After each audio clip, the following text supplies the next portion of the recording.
Welcome to the dungeon with Harlan and Andrew.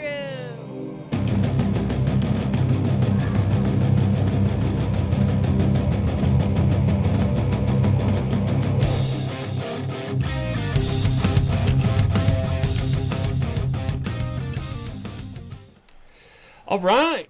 Welcome to the dungeon with... No, there we are. Haha. All right, here we are. Welcome to the dungeon, everyone. We have two special guests with us today. We have a guest host here with me, Aaron Urist, who plays Kai on Better Than Heroes. Aaron, thank you for joining the show today. And we also have Better Than Heroes Twitch mod, Ted Ofner, with us up here. Yo, what's up? I'll ban you. I'll ban you right now. Type in chat to get banned right now. I'll do it. If you think he's joking, he won't. He loves the chaos. Perma, dude. What's happened? This is kind of a special episode for me because July is the anniversary of when I learned to play D&D, the first time I learned to play D&D. And Is that true? Yeah. The first time I ever played was in 2016 with you on my birthday. And Oh, yeah. it went for... Wait, that was on your birthday? Was that just like randomly on your birthday? It was just randomly on my birthday, yeah. I probably learned to play D&D in July. That's cool. Because it was a Nice. Jewish summer camp. So Yeah. it was probably July. Yeah, that all checks out in my book. They exist. Jewish summer camps. Play D&D at them. I wonder if that still happens. Sarah went to Jewish summer camp. She never played D&D there. But Really? Which one? I don't know. We can talk about that later. Yeah, she can be a guest next the same time. one. Yeah. But yeah, so I guess let's just jump in. You know, this is the show where we talk about DMing and you know all games. But let's just jump in with. Can you tell us about since you're my origin story with D&D? Can you tell us about your origin story of when you started playing D&D? So a long time ago, actually, although I don't think it was at the JCC summer camp, it was a group that spawned from a summer camp when I was in middle school. So I don't know, I was like 11 or 12, and my friend was like, "Come over to my place," and he had these books. Man, it was not even like a game of D&D. Like, we were just digging through stat blocks and building characters and just like doing fights on grids and eating, you know, Doritos and drinking Mountain Dew. Totally. Literally. That was it. That was the beginning. 3.5 back in the early thousands. But I really liked all of the like designs of the books, the concepts of the characters, and I just spent a ton of time digging through all the lore and like the monster manuals and the character stats, all the different builds you could do. I mean, 3.5 was just like all builds, so I just did all character builds all the time. Yeah, I have a lot of memories of spending a ton of time looking at those books. Yes, so much time. So that was like the very beginnings. We didn't even have like a dungeon master or anything. It was like, it was so bizarre. I don't even, like, we played for so long though. We played for like 10 hours. Yeah, that's a day doing this stuff. I miss those marathon sessions. That's crazy. That's been kind of a recurring theme on the show of how people get started when they're younger in just doing like D&D however works for them, and a lot, like, we keep using the phrase no dice D&D because people would just like they'd be like, I was doing D&D before I knew what it was, or you know, something like this, or their or kids just being like, I don't care about all these rules, I'm just gonna like tell you what happens when you tell me what you do. And I mean, so it's like being a kid, right? Yeah For a lot of people. Yeah, it's just funny how that's like tied into D&D now. And it seems, but it's funny that yours is like the opposite, where you were like staring at these stat blocks and then went into this. Yep. Yeah, I don't even think we knew what it was. Like, we didn't we had no concept of like the storytelling or like the backstory of the characters, because that wasn't really there much in 3.5. It was like all about balancing and When do you think that became part of the game for you? rules crunch. I sort of understood it later when my cousin told me about, he would run Vampire the Masquerade, and like I heard about VTM like high school and stuff from some people, and like they were describing it, and he like told me about it. He would like run these one-on-one games that were like pseudo like psychotherapy sessions with people that sounded really problematic, honestly. But Wow, I'm in. That's what I want. Can we run those Yeah, now? man. Let's run those now. but I would do that. yeah, I would like pay. Vampire the Masquerade role-playing therapy. If you could get taken on like a guided trip to your own psyche by a really talented VTM GM, Jesus. that Yeah, would because be that game goes deep. It was really dark. So That's not what I thought it was going to be. When you said it was like weird one-on-one something sessions. yeah, that phrase could end a lot of ways. Yeah, Lots and of it different ways I has could go. in Vampire the Masquerade. Yes. Yes, one-on-one VTM sessions. You don't know you have an idea how it's going to start, but you have no idea where it's going to go. Could be anything. Well, another question we've been asking is, what are you running right now? Are you running any? Are you running just D&D? Are you running anything else? What are you running? So the game I was running kind of got awash in the chaos of my PhD defense. Shout out to me. Dr. Ted. Yeah, Dr. Ted. DR in the chat. If you don't type doctor when you reference me, that's a ban. No. Wait, Ban Ted, doctor. Ted, tell them what you have a doctorate in. Theoretical geometry. That's What? it. Would you like? So you just make up? Yep, they make up Shapes. shapes, pretty much. Cool. That's it. You're now going to So be what's your answering. PhD going to be like? You're going to be like, what if a triangle had 1 billion sides? And they're like, whoa. That's not that many, honestly. That's not enough. See? What the fuck do I know? Nothing. More Excuse me. sides. Don't stop.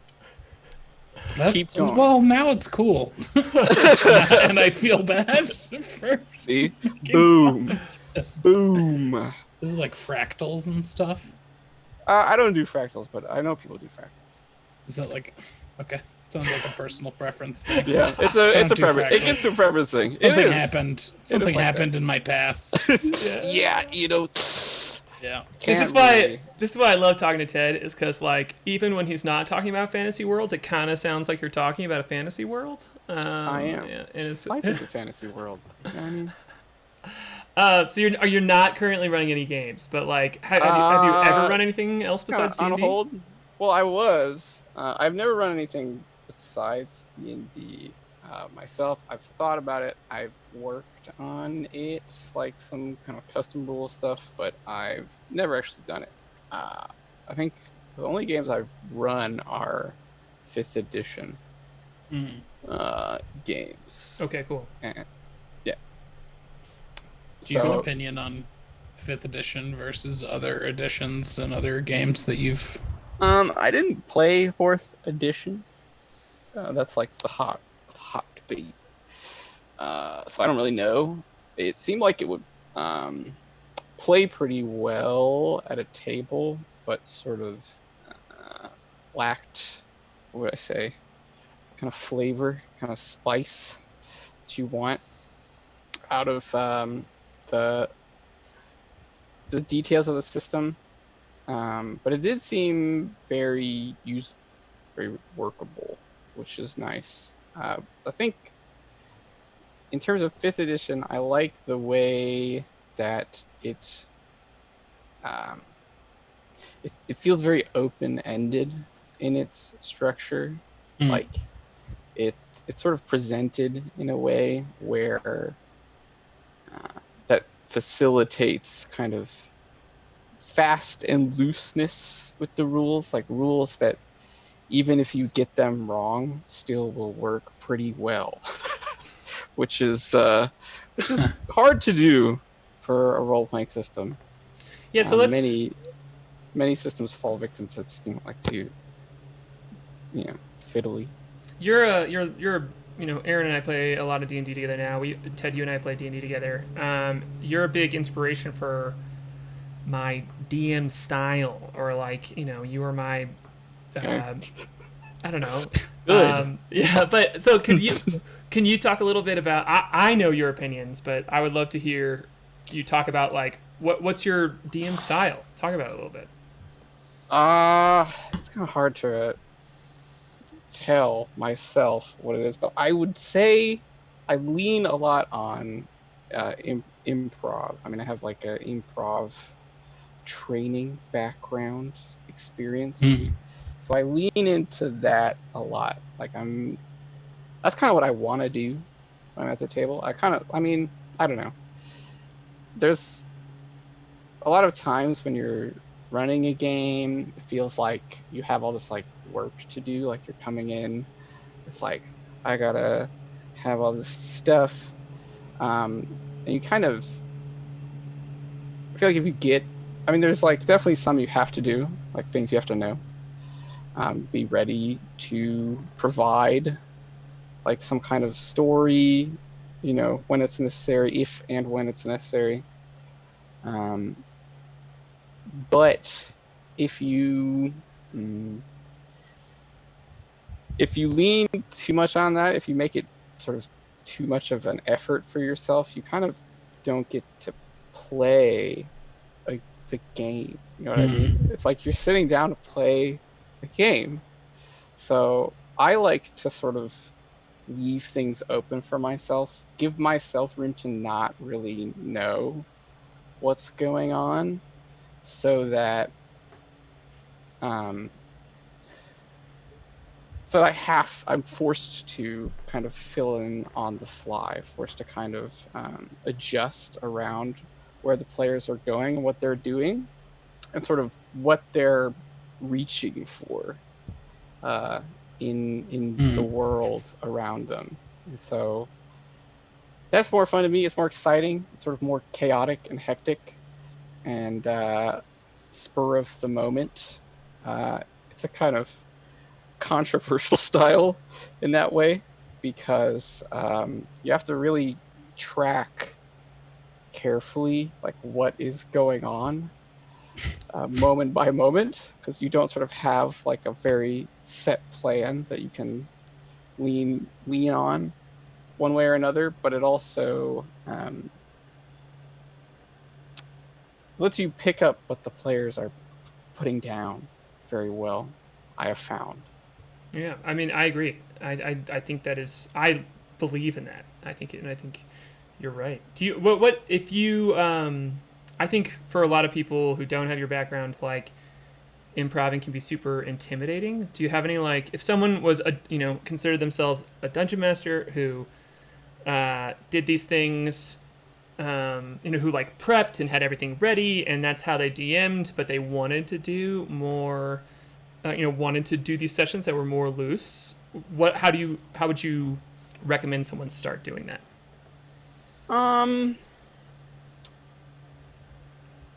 This is a tough one because I've never made that transition, but I think one of the big tools to have when you're trying to do this is really knowing the rules, like digging into the function of the rules well. So not just like when you look at like a monster stat block, because one of the things you'll have to do when you do this style is players will be going along, you don't really know what's happening, and then you'll come into a moment where they're going to have an encounter, right? And this is like the nightmare of this scenario. It's like, oh, they're going to do this thing, and this is now a combat encounter here with these things.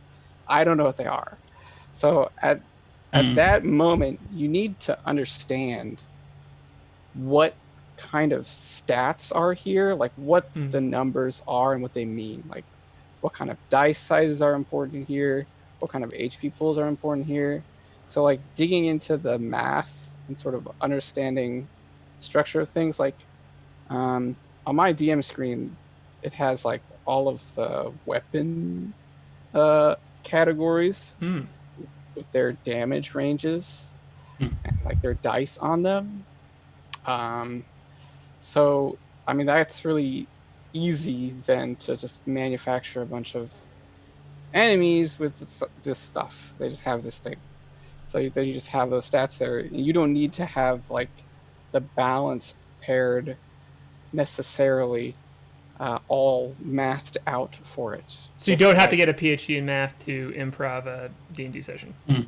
No. Okay. No, definitely not. But that's it helps. way too much. It doesn't help at all. It's not even a little bit useful. It might even be bad. Yeah, but just like, kind of spending time thinking about not just what is in the monster stat block, but kind of like how the monster stat blocks are. Because, I feel the same way. I think that once you kind of realize that, okay, this CR monster kind of has this level of hit points and this like level of attack, just like in this range, you don't have to be exact. It can just kind of be in the range, so you can just look up whatever. Yeah, and if you like have to reduce the monster's hit by 40, because you're like, oh, they're all gonna die. You know what I mean? They didn't know. They don't know what the hit point is, and you just made it up. So it's like it's not even really cheating. It's like, oh, well, I just made it up 10 lists, so whatever. Yeah, is it cheating if you never really gave a shit about the rules in the first place? See? That's exactly it. Yeah. I know. I feel there's like so much discussion online right now about like what the rules as written dictates. But I think that I've just always come from that exact mindset where you were like, we've just always talked about D&D where it's like, yeah, you can just tinker with things, you can just change it.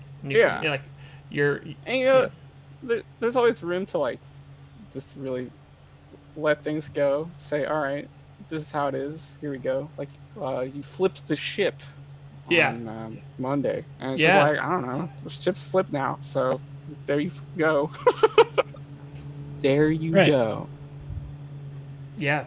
That was truly something that, I wanted to make a trap that was my own. I didn't want to do a pit trap. I wanted to do something like this. And I can't get into why that trap is there, but I was like, okay, cool. Like, if this is here, I know X amount. And I like somebody asked me a question in our fan Discord about, they like sidebarred with me and they were like, hey, did you make this trap knowing that if they hit the ground the players would die? And I was like, yeah, totally. Like, I mean, it just knew it was a possibility. I knew the damage I knew that what they were gonna fall at, and I didn't think like, hey, this is a lethal trap or anything. But I just think that like, I know X amount, and then we'll get into the rest. Like we'll kind of like solve these problems as we go.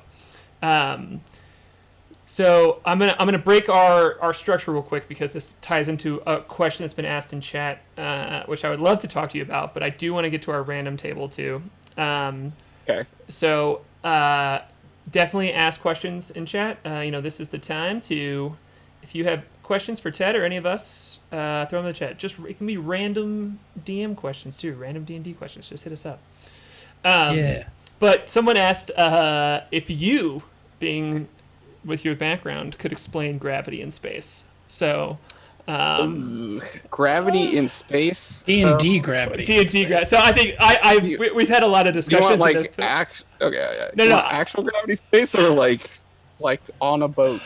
Because if you're on a boat in space, you're gonna die. So and gravity is like minus 100% of no one.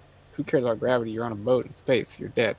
So already it's just all magic. Like you're in space on a boat. So anything that is happening is all, it doesn't make any sense. Yeah.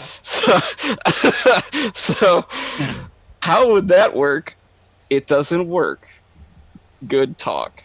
It's interesting what stops nerds from suspending their disbelief.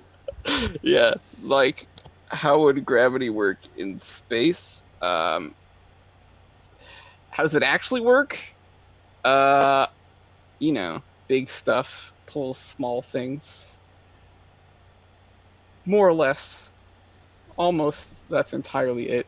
And the more stuff there is, bigger, the heavier it is, the more massive it is, the more gravity you have, the stronger pull you have. So, I guess if you were somehow making a gravity field with magic, I don't know, it's magic. It just happens. Cool. Man, I feel I like want to just like dig into that with you. So maybe at some point for like a fun stream, you and I should just shoot the shit about magic and gravity because I want to like just like talk to you about it forever. Okay. Because I have all these I have all these thoughts about it. But we've been having a great time. If you are a subscriber to this channel, you can hop, or you support our Patreon. You can hop in our fan Discord, and we've been having the best time, or I've been having the best time talking about gravity and space in there. It's been. I'm sorry if I've literally have been typing paragraphs in there about my thoughts about gravity and space. So I'm sorry to everyone, and also thank you for caring at all. Well, now I want to know, but I'll go in Discord too. Okay, cool.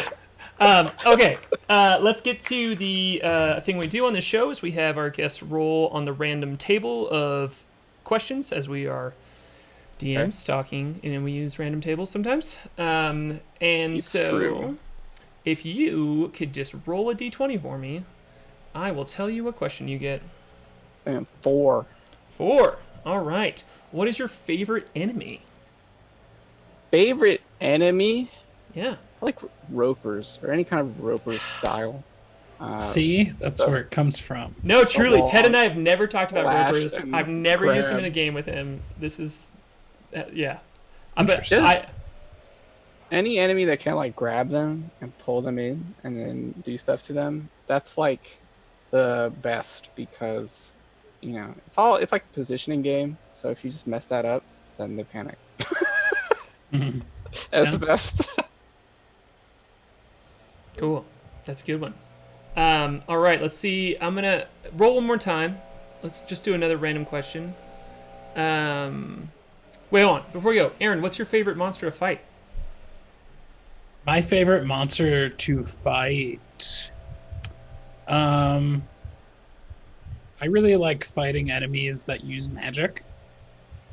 I really like seeing enemies approach battle the way player characters would when it comes to using magic. And I like seeing, also when I DM, like seeing the players realize that, you know, you're not the only one who knows how to cast counterspell. Yeah. I tried to counterspell Aaron in a game the other day, and another one of the games we play in, and he was invisible. Ted, tell me how you would roll about this. He was invisible, and then he cast a spell. So breaks invisibility, right? But then the spell being cast breaks invisibility. I didn't counterspell him because I was like, you can't counterspell somebody when they're invisible. I don't know. What do you think? What'd you rule? I might roll. I might see if the person was fast enough. You know what I mean? See if they notice the spell casting happening. That's an interesting rolling. Yeah. Do like a dexterity or perception or something. See if they're fast enough. If they could catch it. Okay. I could see it going either way. We did not talk about it at the table. Yeah. Next time, I'll make you roll for it next time. Ted rules. Yeah. Cool. All right. So no questions in the chat right now. So let's have you roll again. Roll a d20. What'd you get? You got an 11. All right. How do you use false information in the game? So this is actually a place where being improvisational helps a lot because I don't have to lie because I don't actually know anything. This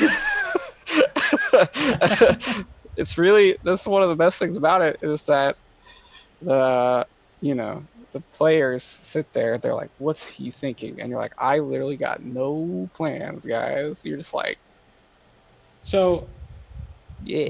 When you go in intending to do a lot of improvisation, do you go in with nothing, or do you Not- have some ideas about what the general Right. I have like a who knows situation. what information exists where, or like, Yeah. is it just It's still like world building because that's like a nerd thing.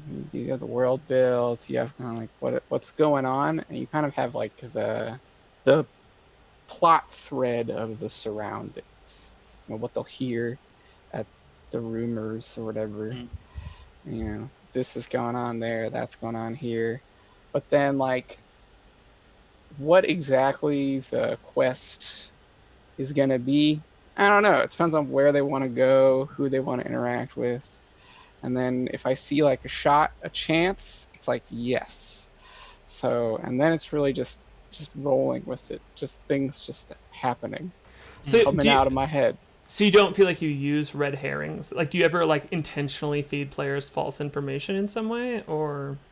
I mean, sometimes characters will lie to them, Yeah. as people are wont to do. Like I sold some in this last no spoilers for my players, but Yeah, get out in of the here, last players. game I did sell some people some fake magic items. They didn't even check.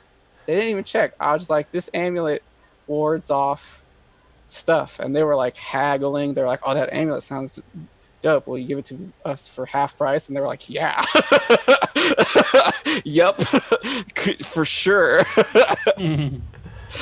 They had no idea. They were like, nice, easy deals. Six. So yeah, so you're not against like throwing down some trickery, but you don't necessarily like throw them down the wrong tracks. No, not usually. I mean, sometimes I like to do a bait and switch kind of thing, like go here and do this thing, and you go there to do the thing, and the situation is not that. Like, you're like, oh, this is not what's happening here at all. Like, we came here to do this thing. Can you tell us like an example of when you use that? Well, like, I'm thinking of this last well, the game I ran with you kind of started that way, right? It's like you're coming into town and you're just like, oh, we're here, stay the night. We'll get a quest. And it's like, nope, this island's gonna blow up. Yeah. This is like a completely different situation than what you're sort of set up walking into. And I tend to play with people who sort of know the tropes of fantasy a lot, like kind of deep in nerd stuff. So I like to kind of twist that just to keep them like really looking around. Like, I sent this last party to a necromancer's tower, and then they get there and the whole place is just like falling apart, in disrepair, and the necromancer's not home, and it's like other stuff is going on in this place. So they're like, oh, we're gonna climb the tower and fight the dude, and it's like, oh, something else is going on here. What is that? No spoilers, because it might start again. Cool. All right. I mean, that like, so Aaron, what about as like a player? Do you get does that sound exciting? Is that frustrating? I mean, I feel like you've played with a lot of DMs. How have you experienced kind of like getting false information? I think it can be exciting to know that the world. I mean, when someone lies to you as a player, that means that NPC cares about the story. Oh, man, that's good. And it means that the DM cares about the story enough to mislead you, and it makes it more interesting to find out the truth and uncovering. I mean, so much of the game is uncovering stuff about the world, whether it's like actively delving through a dungeon and finding stuff, or it's finding out stuff about your character or about the world. And anything that makes it more interesting when that happens is a good thing. Man, I love that. I love that. If the NPC lies, it means they have a stake in something, because you don't. Right. Yeah, that's good. It's not just like, oh, the DM is lying to me. What a jerk they are. Yeah. Also, I like oh, that fucking that shopkeeper lied to us. Yeah. Sold us fake magic items, and then you get to go back later and find them. and find out what's going on, and it's great.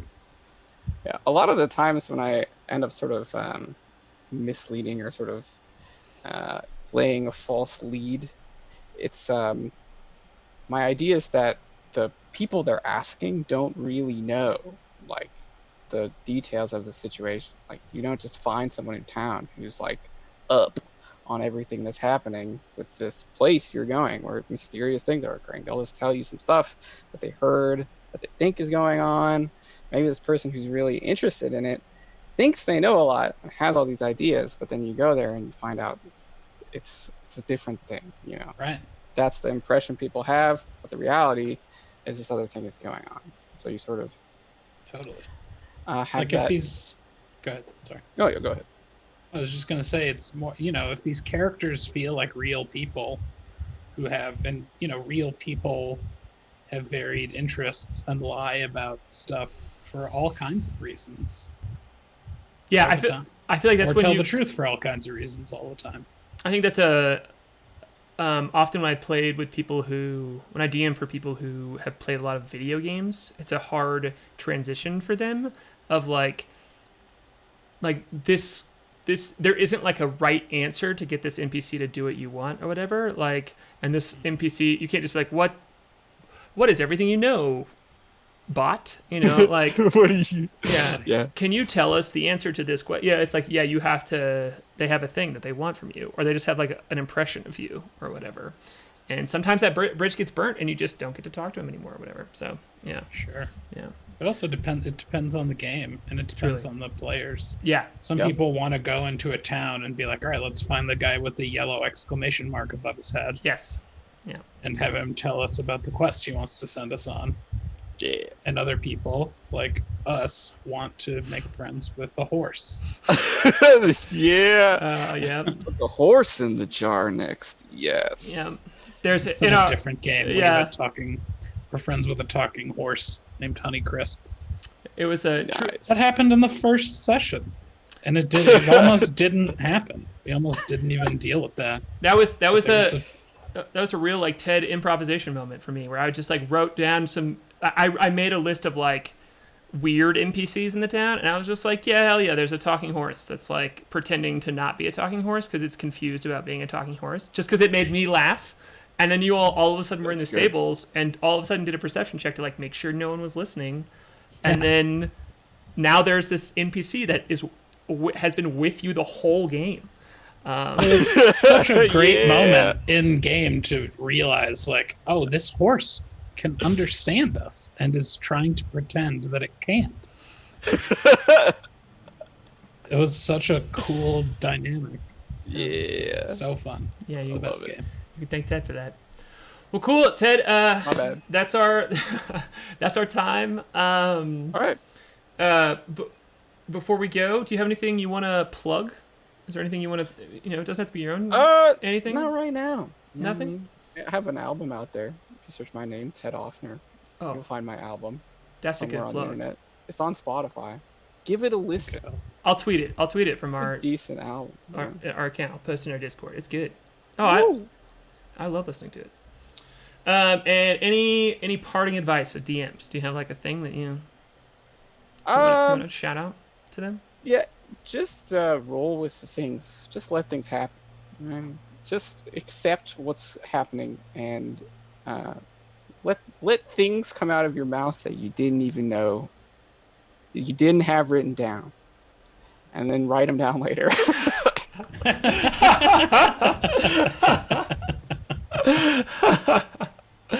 All right, that's good. All right, well, thanks so much, Ted. This is our mod, everybody. You'll see him in all the time. People already recognize you, but he's Secret Dubs in our Twitch chat on Mondays. He's in the Discord. Come hang out with him. And thanks, Aaron, for jumping in, being our guest host this week. And yeah, thank you. Thank Well- you, Ted. Thank you. we'll see y'all next week. Have fun. Bye. Later. Bye.